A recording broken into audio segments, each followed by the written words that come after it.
Bonjour, je voudrais aujourd'hui vous parler de la résurrection de Jésus-Christ après sa mort.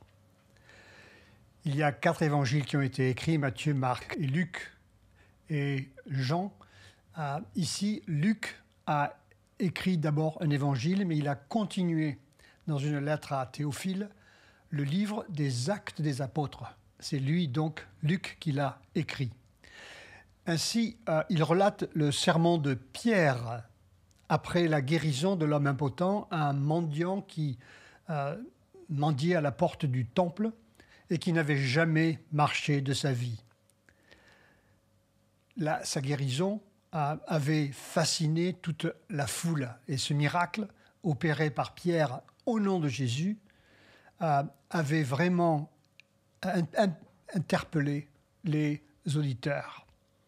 Mais le fait est qu'il avait été fait au nom de Jésus que la foule avait demandé que Jésus soit crucifié. Il dit, Pierre, « Homme israélite, écoutez ces paroles, Jésus de Nazareth, cet homme à qui Dieu a rendu témoignage devant vous par des miracles, des prodiges, des signes qu'il a opérés par lui au milieu de vous, comme vous le savez vous-même. Cet homme livré selon le dessein arrêté et selon la prescience de Dieu, vous l'avez crucifié. Vous l'avez fait mourir par la main des impies.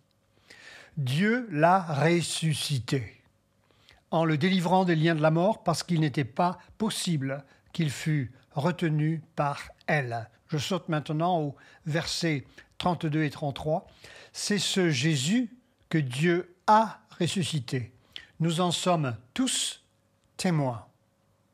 Élevé à la droite de Dieu, il a reçu du Père le Saint-Esprit qui avait été promis et il l'a répandu comme vous le voyez et l'entendez. » Alors les miracles des apôtres, les signes qui confirment et appuient la mort et la résurrection de Jésus, interpellent les auditeurs.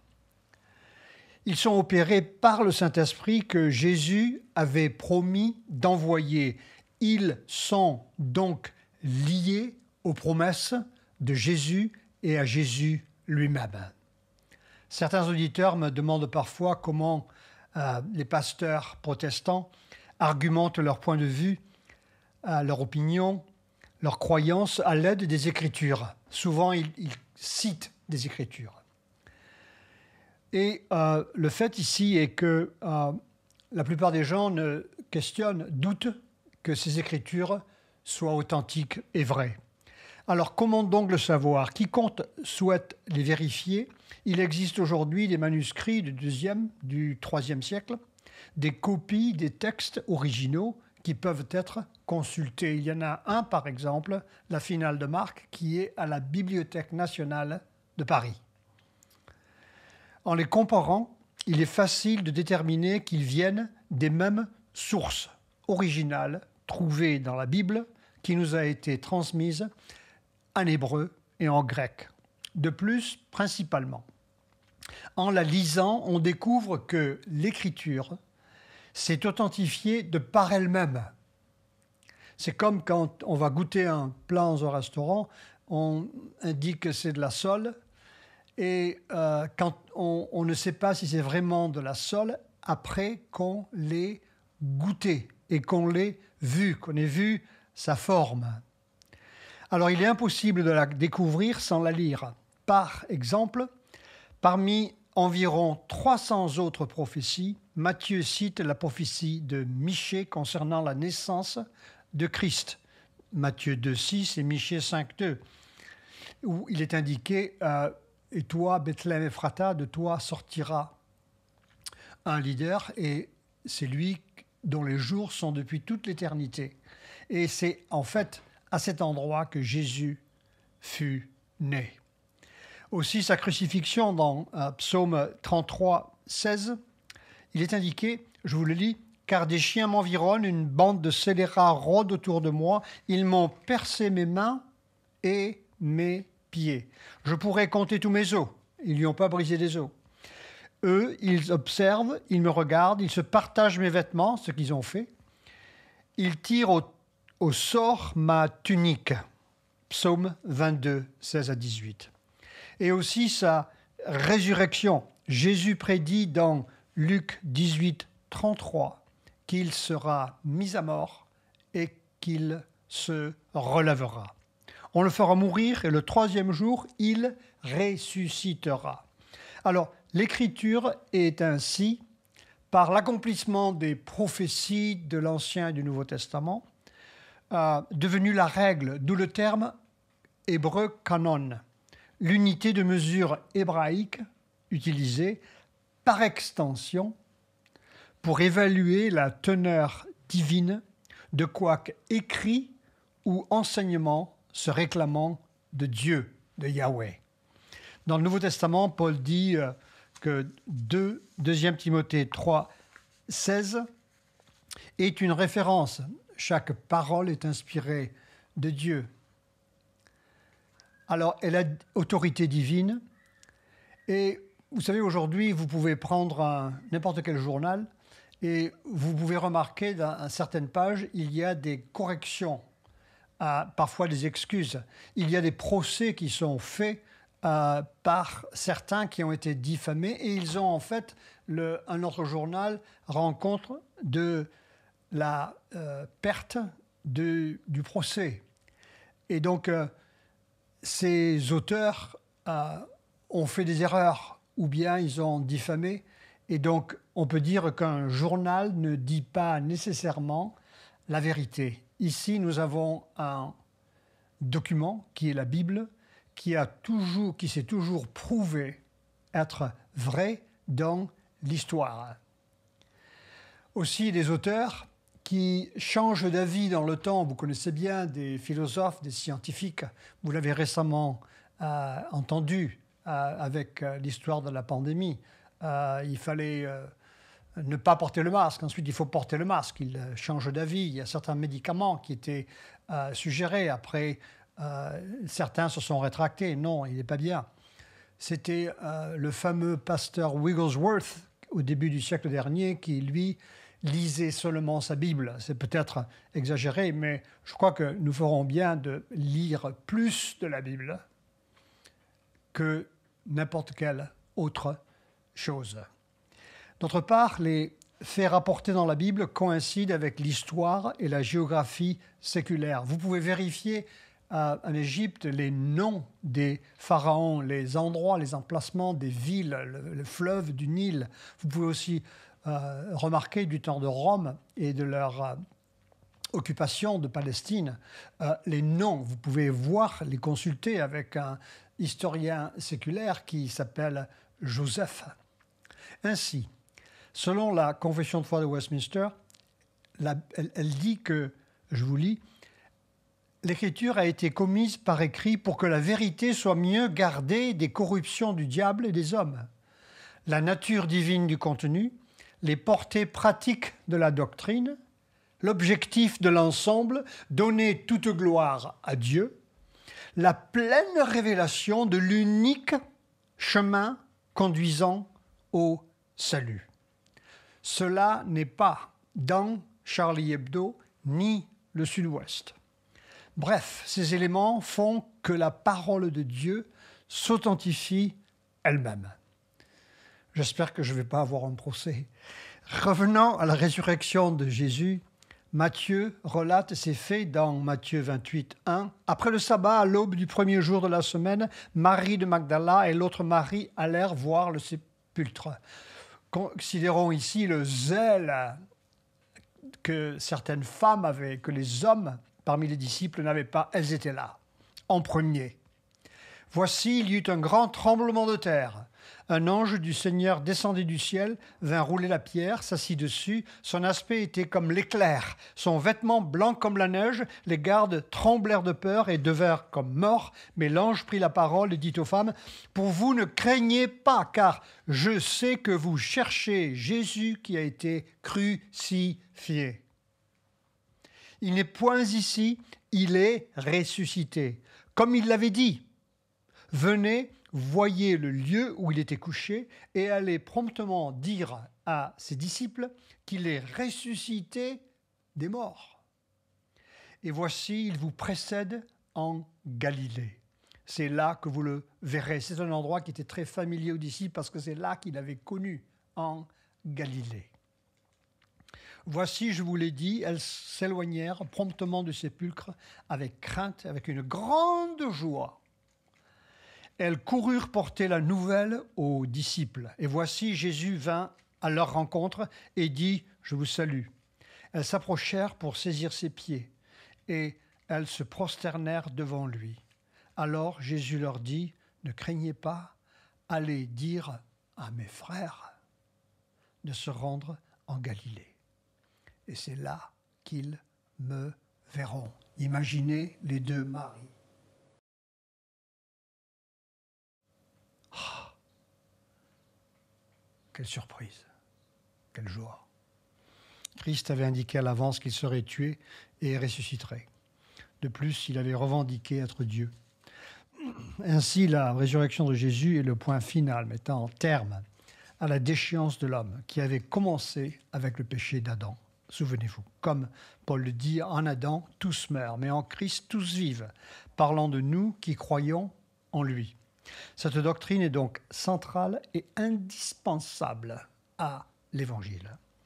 Il n'existe pas un autre homme qui est ressuscité et qui est encore vivant aujourd'hui. Il n'y en a pas sous ma table ni sous votre table. La Bible nous rapporte les personnes qui ont vu Jésus après sa résurrection. La Bible voulait être certain que le Saint-Esprit voulait être certain que ces choses soient indiquées.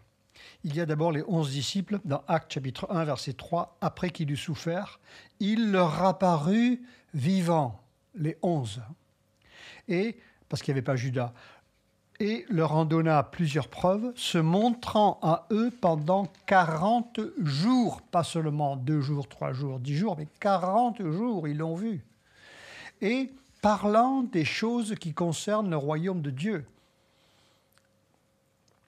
Dieu voulait que, par l'Écriture, que les disciples soient certains de sa résurrection. Après ces événements, les apôtres croyaient à la résurrection si fermement qu'ils étaient prêts à être persécutés suite à leur prédication. Jésus leur avait dit d'annoncer la nouvelle de l'Évangile en tout lieu. Il résulta que, mis à part Jean, tous les disciples furent martyrisés pour leur foi. Pierre avait d'ailleurs demandé à être crucifié la tête en bas sur une croix plantée au sol et en dessus le bas en haut et le haut en bas. Il se disait ne pas être digne d'être crucifié de la manière du Christ. Jésus apparut aussi à d'autres dans Actes chapitre 9, 4. C'est Paul à qui Jésus parle. Paul dit « Qui es-tu, Seigneur ?» Et le Seigneur lui dit « Je suis Jésus que tu persécutes. » Dans 1 Corinthiens 15, 9, Paul le confirme en disant « Après eux tous, parlant des disciples, il m'est aussi apparu à moi. » 500 frères sont mentionnés dans 1 Corinthiens 15. Ensuite, il est apparu à plus de 500 frères à la fois, dont la plupart sont encore vivants, c'est-à-dire que quelqu'un pourrait à ce moment-là vérifier, et dont quelques-uns sont morts. Paul fut lui aussi, pour l'Évangile, martyrisé à Rome. Thomas, dans Jean 20, 27, Jésus lui dit « Avance ici ton doigt, regarde mes mains, avance aussi ta main, et mets-la dans mon côté, et ne sois pas incrédule, mais crois. » Et Thomas lui répondit, « Mon Seigneur et mon Dieu. » Et c'est la démarche aujourd'hui à laquelle j'invite quiconque qui ne croit pas. Approchez-vous de Dieu. Demandez-lui si Jésus est ressuscité. La résurrection de Christ est extrêmement importante concernant notre foi, car elle garantit plusieurs choses. Que Christ est vraiment le Fils de Dieu. Dans Romains 1,14, il est indiqué qu'il est déclaré Fils de Dieu avec puissance selon l'Esprit de sainteté par sa résurrection d'entre les morts. Aussi, elle garantit que le Père a accepté l'œuvre expiatrice de Christ à la croix pour nous et l'a approuvée comme effective pour notre rédemption. Dans Romains 4, 24, il est indiqué « C'est encore à cause de nous à qui cela sera imputé, à nous qui croyons en celui qui a ressuscité des morts, Jésus, notre Seigneur, lequel a été livré pour nos offenses et ressuscité pour notre justification. » Pour que nous soyons, malgré que nous sommes pécheurs, déclarés justes. Aussi, la résurrection garantit que chaque croyant a un avocat devant le Père. Romains 8, 33 dit « Qui accusera les élus de Dieu ? C'est Dieu qui justifie.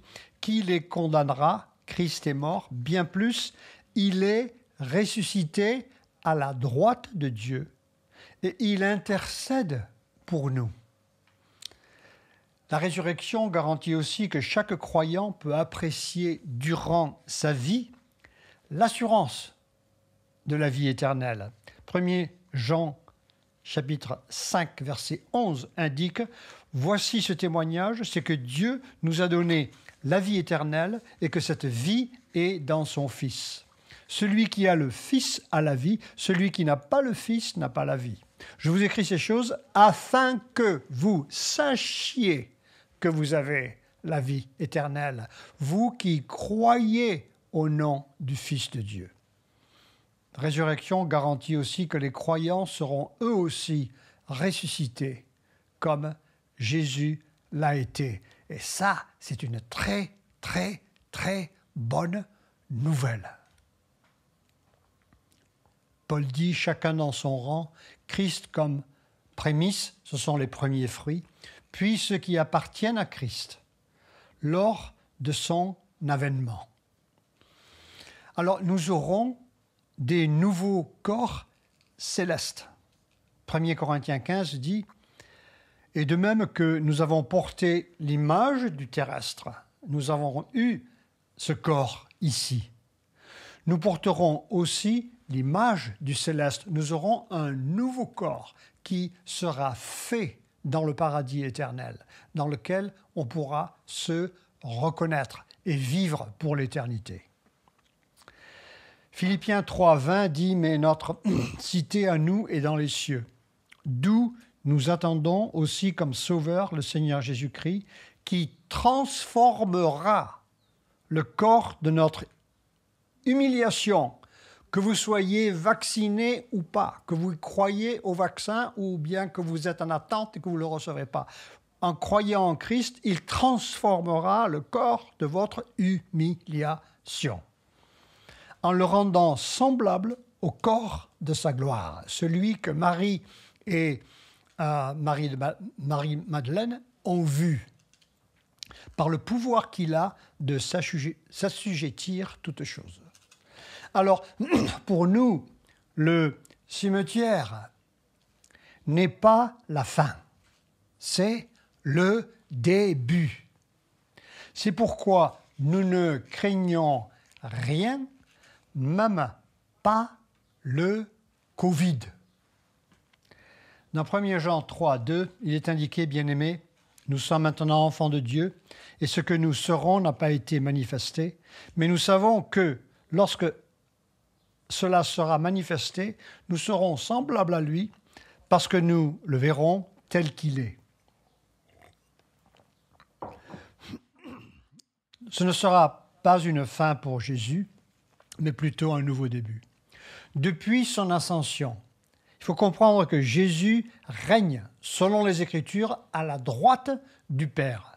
C'est-à-dire qu'il a autorité et souveraineté et puissance sur tout ce qui se passe sur la terre. Même avec nous, qui faisons partie de son Église. Alors, mais il règne ainsi jusqu'à son retour sur terre. Et là, quelque chose va se passer, c'est qu'il va mettre fin au règne des hommes. Il n'y aura plus de roi ou de président ou de ministre, etc. Ce sera dans le paradis éternel, ce sera Jésus, le Père et le Saint-Esprit. Il n'y aura pas d'élection. Alors, il commencera son règne éternel et dans ce règne, nous vivrons à jamais. Et quelquefois, on m'a dit, mais c'est meilleur que le loto, cela. Oh, aucune comparaison. Ne craignons point, car au paradis éternel, nous aurons, je parle dans ce contexte ici de pandémie, nous aurons au paradis éternel une parfaite santé. Vous n'aurez pas besoin de carte vitale. D'ailleurs, il n'y aura pas d'hôpitaux ni de cimetières, car les souffrances et la mort seront enfouies à jamais.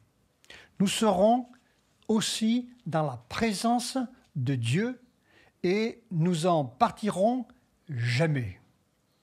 Alors, après la résurrection et l'ascension de Jésus, l'effusion promise du Saint-Esprit sur le peuple de Dieu jusqu'à la fin des temps est aussi un témoignage continu de la vérité de la mort et de la résurrection de Christ. L'Esprit parmi nous avait été promis par Christ. Jean-Baptiste l'avait annoncé à l'avance en disant que Jésus baptiserait dans le Saint-Esprit. La présence de sa puissance dans nos vies doit être recherchée, aspirée. Nous devrions en avoir de plus en plus et ne pas être satisfait avec un petit peu. Il faut toujours demander plus, on n'en a pas assez. Pour notre témoignage, pour nos prières, pour les dons du Saint-Esprit, nous devons vivre comme les premiers disciples, faire ce qu'il faisait, ce que Pierre faisait, pouvoir dire aux paralytiques « Je n'ai ni argent ni or, lève-toi et marche ». C'est là que le Saint-Esprit atteste à la mort et la résurrection de Jésus. N'oublions pas que le Saint-Esprit est envoyé par Christ ressuscité. Les œuvres du Saint-Esprit sont jusqu'à aujourd'hui, indéniablement liées à nul autre que Jésus-Christ ressuscité. Pierre conclut son sermon ainsi.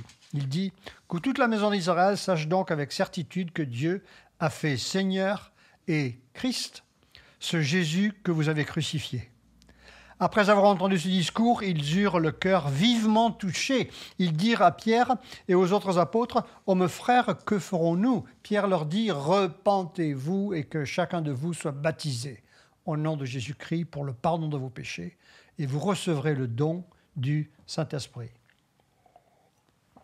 Pierre exhorte ses auditeurs à admettre que celui même qu'ils avaient crucifié est en fait celui que Dieu a ordonné comme le Messie éternel. Imaginez leur déconfiture. Dieu accorde par grâce à des milliers ce jour-là de se repentir pour être pardonnés. Alors aujourd'hui, ce jour de la résurrection, on célèbre la résurrection de Jésus. Pour conclure, je reprends ce que l'ange avait dit à Marie de Magdala et à l'autre Marie après la résurrection de Jésus. « Je sais que vous cherchez Jésus qui a été crucifié. Il n'est pas ici. Il est ressuscité comme il avait dit. » Prions ensemble, s'il vous plaît. Seigneur, que ton esprit descende dans les cœurs et les esprits des auditeurs pour illuminer, convaincre chacune des vérités de la mort et de la résurrection de Jésus-Christ.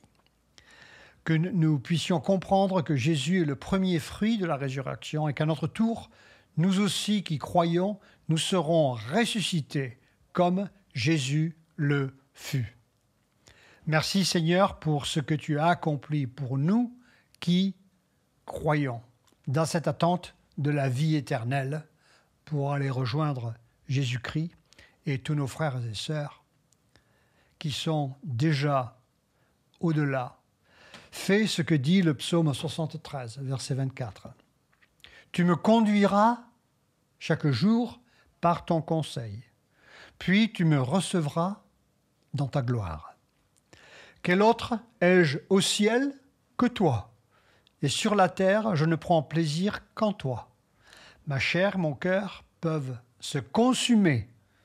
Dieu sera toujours le rocher de mon cœur et de mon partage. Seigneur, je demande ces choses pour chaque auditeur aujourd'hui, au nom de Jésus, et que Dieu vous bénisse en cette célébration de la résurrection de Jésus-Christ d'entre les morts.